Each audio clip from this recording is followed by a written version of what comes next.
बिस्मिल्लाहिर्रहमानिर्रहीम। बोलते कालम के साथ मैं आमिर जहान। और जो शायर ने कहा है कि हैं कवाकिब कुछ नज़र आते हैं कुछ देते हैं, ये बाजीगर धोखा खुला। जी हाँ, डोनाल्ड ट्रंप इस वक्त दुनिया के वो बाजीगर या जगलर या जादूगर या जॉकर जो भी इसको बोल दें,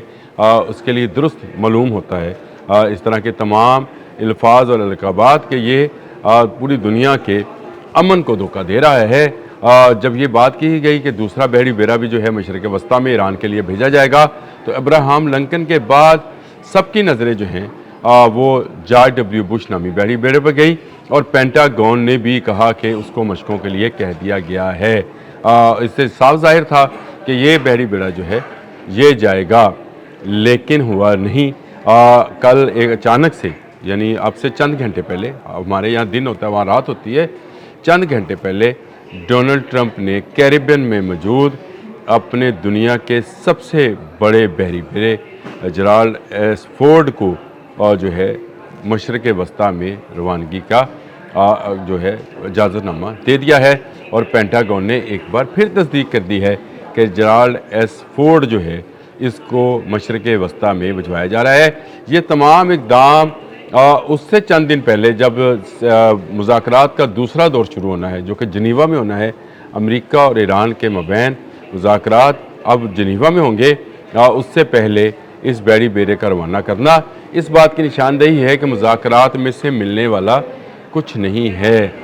ये बड़ी अजीब सी बात है कि इस वक्त जो है अमेरिका एक तरफ अमन मुज़ाकरात के लिए बात कर रहा है। डोनाल्ड ट्रंप अमन का नोबल इनाम हासिल करने के लिए जो हैं वो कोशिशें करते रहे हैं और ख़ुद को कहते रहे हैं कि वो दुनिया को बेशतर जंगों से, यानी बहुत सारी जंगों से बचा चुके हैं, जिसमें इंडिया पाकिस्तान की जंग का भी वो बार बार जिक्र करते हैं, जो दो एटमी ममालिक के मबैन होने वाली जंग थी। लेकिन इसके बावजूद जैसे ही अमन का नोबल इनाम का मामला ख़त्म हुआ, पहले उन्होंने वेनेजुएला पर हमला किया और उसके सदर निकोलस मडोरो को उठाकर अमेरिका ले गए। अब उन पर मुकदमा चलाया जा रहा है, जिसमें लंबी लंबी तारीखें जो हैं वो दी जा रही हैं। और अब ईरान पर चढ़ाई का वक्त आया जो होता है, चाहता है कि उन्होंने ईरान के तेल पर कब्ज़ा करने का पूरी प्लानिंग कर रखी है। इसीलिए पहले अब्राहम लिंकन को वहाँ पर भेजा गया, जो कि दुनिया का दूसरा बड़ा बहरी बेड़ा है, एटमी क़ुव्वत से चलता है, 2 एटमी रिएक्टर इसके अंदर शामिल हैं और दुनिया के जदीद तरीन 5th जनरेशन के जहाज़ जो हैं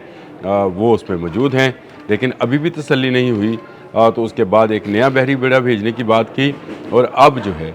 जेराल्ड एस फोर्ड को जो है भेजा जा रहा है, जो कि दुनिया का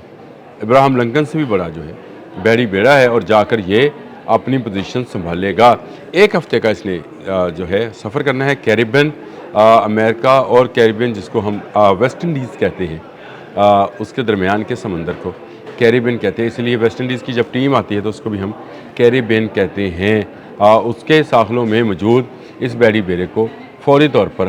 हरकत पजीर किया गया है, मूव किया गया है और अब ये 30 नाटिकल माइल की रफ्तार से ईरान की तरफ बढ़ा है और इसको पहुंचने में तकरीबन 1 हफ़्ता लगेगा। अब से चंद दिन के बाद, यानी आज हफ्ता है, इतवार, पीर, 3 दिन के बाद जो है मंगल के रोज़ जनीवा में मुज़ाकरात होने हैं, जिसमें अब्बास अराग़ची ईरान की तरफ से और इसी तरह डोनाल्ड ट्रंप के दामाद और उनके नुमाइंदा जो हैं इन मुज़ाकरात में शिरकत करेंगे। और एजेंडा एक ही होगा कि ईरान सरनगू हो जाए, यानी ईरान का परचम, ईरान का जो हाकमियत है, यानी ईरान में जो ख़ुद इरादियत है या ईरान की जो सालमियत है, उसको अमेरिका के सामने सरेंडर कर दिया जाए। क्या आपको लगता नहीं है कि ये वो पुराने वक्तों वाले जो बादशाहों की कहानियाँ और कहानियाँ किस्से इस हकीकत में मबनी हैं वैसे उनको, लेकिन कहानियाँ किस्से ही कहा जाएगा, अब वो हमारी तारीख़ का हिस्सा है। उसमें भी बादशाह यही किया करते थे कि फ़ौजें जो हैं किसी मुल्क के बाहर लाकर खड़ी करते थे और फिर मुज़ाकरात शुरू किया करते थे और मुज़ाकरात का एक ही मौजू होता था और वो ये था कि आप इन फ़ौजों के सामने सरेंडर कर दें। इस वक्त अमेरिका पूरी तरह से हसार में लिए हुए है ईरान को और ईरान को चारों तरफ से जो है घेरा जा रहा है। और अब ये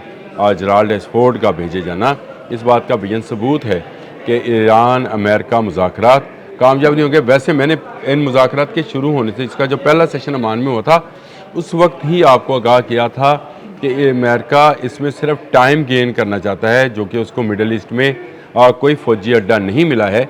इसलिए وہ چاہتا ہے کہ اس کو کچھ وقت ملے تاکہ وہ اپنی پوزیشنز بنا لے، حصار قائم کر لے، اپنی فوجی اڈے جو ہیں اس کو سمندر میں منتقل کر لے۔ اس وقت بھی انٹرنیشنل پانیوں میں اس کے تمام انٹرسیپٹرز، اس کی میزائل بورڈز جو ہیں ابراہم لنکن کے ساتھ موجود ہیں، 10 جہاز ہیں، اور اب جرالڈ ایسفورڈ جو دنیا کا سب سے بڑا بحری بیڑا ہے اس کو موو کرایا جا رہا ہے۔ یہ جو تجزیہ کار ہیں، جو انٹرنیشنل میڈیا ہے، وہ یہ کہہ رہا ہے کہ ایران پر دباؤ ڈالنے کے لیے، ایران پر دباؤ ڈالنے کے لیے نہیں، ایران پر قبضہ کرنے کے لیے ہے۔ بات ذہن میں رکھیے گا، مذاکرات جو ہیں یہ صرف ایک ڈھونگ ہے، ایک وقت حاصل کرنے کا، یہاں ایک ایسی صورتحال میں